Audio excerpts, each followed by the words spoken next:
TTF வாசனுக்கு இப்படி ஒரு சோதனையா?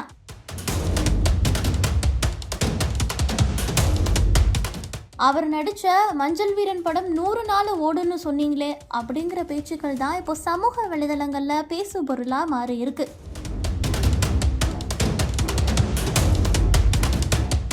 பைக்கும் ஸ்பீடும் டிடிஎஃப் வாசனும் 2K கிட்ஸ்களை கவர்ந்த விஷயம். பைக்ல வித்தை காட்டி அவ்வப்போது சர்ச்சையில சிக்கி வருபவர் தான் டிடிஎஃப் வாசன். இதன் பிறகு நீங்க சர்ச்சை ஆசாமி கிடையாது தம்பி, என் படத்தினுடைய ஹீரோ என இயக்குனர் செல்லம் டிடிஎஃப் வாசனை வைத்து மஞ்சள் வீரன் படத்தை எடுத்து வந்தார். இந்த படத்தினுடைய துவக்க விழாவை மிகவும் பிரம்மாண்டமாக நடத்தினார்கள். டிடிஎஃப் வாசனை நம்பி 5 கோடி ரூபாய் பட்ஜெட்ல படத்தை உருவாக்கி வந்தார்கள். இந்த படம் ஃபிளாப் ஆச்சுன்னா என்ன சார் பண்ணுவீங்க அப்படின்னு இயக்குனரிடம் முன்பாகவே பேட்டி ஒன்றில் கேட்க. அதற்கு எல்லாம் வாய்ப்பே கிடையாது பாஸ், பாசிட்டிவாக யோசிப்போம், இந்த படம் கண்டிப்பாக பெரிய அளவுல வெற்றி பெறும் என தில்லாக பேசியிருந்தார் இயக்குனர். ஆனால் தற்போது மஞ்சள் வீரன் படத்திலிருந்து டிடிஎஃப் வாசனை நீக்கிவிட்டதாக செய்தியாளர்களிடம் கூறியிருக்கிறார் இயக்குனர். இப்படி ஒரு முடிவை இன்னும் டிடிஎஃப் வாசனிடம் கூறவில்லையாம். படத்திலிருந்து நீக்கினாலும் அண்ணன் தம்பி உறவு தொடரும் என கூறியிருக்கிறார் இயக்குனர்.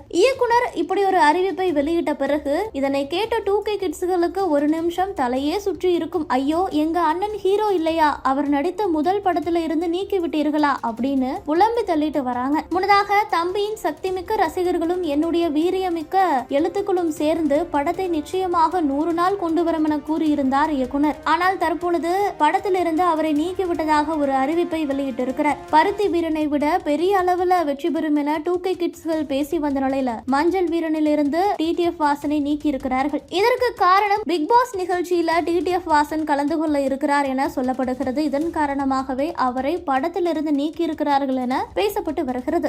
சூப்பர் ஸ்டார் தான் அப்படின்னு ரஜினிகாந்துக்கு சிகிச்சை அளித்த மருத்துவர் என்ன சொல்லி இருக்கிறாரு அப்படிங்கறத பத்தி பார்க்கலாம். 73 வயசாயிருச்சு அப்படின்னா யாராச்சும் நம்புவாங்களா? இப்ப கூட ரஜினிகாந்த் கூலி படத்தினுடைய ஷூட்டிங்ல ரொம்ப எனர்ஜெட்டிக்கா வேட்டையின் படத்துல வரக்கூடிய பாடலுக்கு ஸ்டெப் போட்டிருந்தாரு. எவ்வளோ ஒரு ஜாலியா அவர் தன்னுடைய ஸ்டைல்ல ஸ்டெப் போட்டிருந்தாரு அப்படின்ட்டு எல்லாரும் பேசப்பட்டு வந்த நிலையில ரஜினிகாந்த் இப்போ மருத்துவமனையில் அனுமதிக்கப்பட்டு சிகிச்சை பெற்று வருகிறார். அவர் தற்போது நலமோடு இருக்கிறார் அப்படிங்கிற ஒரு தகவலுமே வெளியாகி ரசிகர்கள் மத்தியில ஒருவித நிம்மதியை ஏற்படுத்தி இருக்கிறது. வயசானாலும் வீட்டோடு இல்லாம ஒரு இளைஞரை போல சுறுசுறுப்பாக அவருடைய நடையிலேயே தெரியும். எப்பயாவது அவர் நடந்து வரும்போது ஒரு தொய்வு ஏற்பட்டு இருக்கிறதா, படபடபடன்னு நடந்து போவாரு. அப்படி இருக்கக்கூடிய மனுஷன் தான் இப்போ மருத்துவமனையில் அனுமதிக்கப்பட்டு சிகிச்சை பெற்று வருகிறார். அவருக்கு ரத்த நாளத்துல லேசான அடைப்பு இருப்பது கண்டுபிடிக்கப்பட்டு அது நீக்கப்பட்டிருப்பதாக ஒரு தகவல் வெளியாகி இருக்கிறது. ஆனாலும் அதிகாரப்பூர்வ அறிவிப்பு வெளியே வந்தால்தான் என்ன நடந்தது அப்படிங்கறத பத்தி